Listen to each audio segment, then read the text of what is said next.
CPM এর আর BJP যারা করে তাদের হাতে তৃণমূল কর্মীদের রক্ত লেগে আছে। আমরা পারবো না কম্প্রোমাইজ করতে। আমরা মরে যাব, গলা কেটে দিলেও মানুষের সমর্থনকে কোনোদিন ব্যর্থ যেতে দেবো না। আপনাদের সাথে কোনোদিন গদ্দারি, বেঈমানি আর সমঝোতা তৃণমূল কংগ্রেস করবে না। গলা কেটে দিলেও জয় বাংলা বলবে। বশ্যতা স্বীকার করার লোক আমরা নই।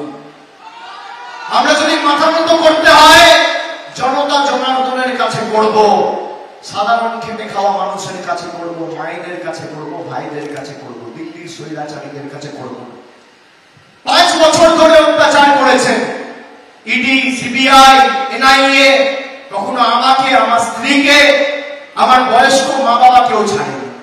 বলুন আমি মাথা নত করেছি? কেন করিনি? আমার আস্থা রয়েছে আপনাদের উপর। বিজেপির কাছে সব রয়েছে, সংবাদ মাধ্যম, বিচার ব্যবস্থার একাংশ, টাকা পয়সা, আধা সামরিক বাহিনী, নির্বাচন কমিশন, ED, CBI, income tax, NIA.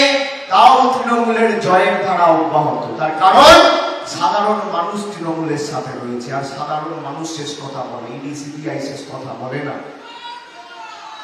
আমি আপনাদের বলছি, আমি আগামী দিন আপনাদের জলের কথা দিয়ে গেলাম, আমি ব্যবস্থা করবো, চিন্তা কাজ চলছে। আমি রোজ নজর রাখছি কাজের উপর, কাজ যাতে তাড়াতাড়ি শেষ হয়। এরা বলেছে 4-5 মাস লাগবে, তাও আমি 2 মাস এক্সট্রা হাতে রেখে ডিসেম্বর অব্দি বলছি, তার আগে শেষ করব। এবং আমি বলছি, দিলীপ দা অনেকদিন ধরে বলতো আমতলা বাইপাসের কথা, এই যে বিষ্ণুপুর থানার উল্টো দিক দিয়ে যে রাস্তাটা যাচ্ছে, এর কাজও আমরা আগামী যত দ্রুত সম্ভব আমি করে দেবো। আমি কথা দিয়ে যাচ্ছি। আমরা যেখানে যা কথা দিয়েছি করেছি।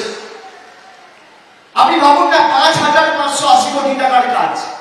বিজেপির কোন নেতা আসুক, বিজেপির যে কোনো মন্ত্রী আসুক, সাংসদ আসুক, 10 বছরে তার কাজের হিসেব নিয়ে আসুক। 10 বছরে 5,580 কোটি মানে 1 বছরে 558 কোটি, 1 মাসে 45 কোটি, 1 দিনে 1,55,00,000, মানে 10 বছর ধরে প্রতিদিন 1,55,00,000 টাকার কাজ এই ডায়মন্ড হারবারের মাটিতে হয়েছে। ইতিহাস, রেকর্ড কেউ করে দেখাতে পারেনি। আমরা লক্ষ্যমাত্রা রাখছি 4 লক্ষের ব্যবধানে, আর আমি লক্ষ্যমাত্রা রাখছি আগামী 10 বছরে 10,000 কোটি টাকার কাজ করা। যেটা 5,580 গত 10 বছরে করেছি, সেটা আগামী 10 বছরে 10,000 কোটি টাকা করব। আমি আপনাদের কথা দিয়ে যাচ্ছি। আর আমি তো প্রায় 3 মাস ধরে রাস্তায়। আমি মানুষের যে উৎসাহ উদ্দীপনা লক্ষ্য করেছি। আপনি 1 তারিখ যখন ভোট দিতে যাবেন, মাথায় রাখবেন এই জনবিরোধী মোদী সরকারের মেয়াদ খালি আর 3 দিন। 4 তারিখ কেন্দ্রে পরিবর্তন হচ্ছে, কেউ আটকাতে পারবে না। কারণ আর আমাদের ফার্স্ট প্রায়োরিটি,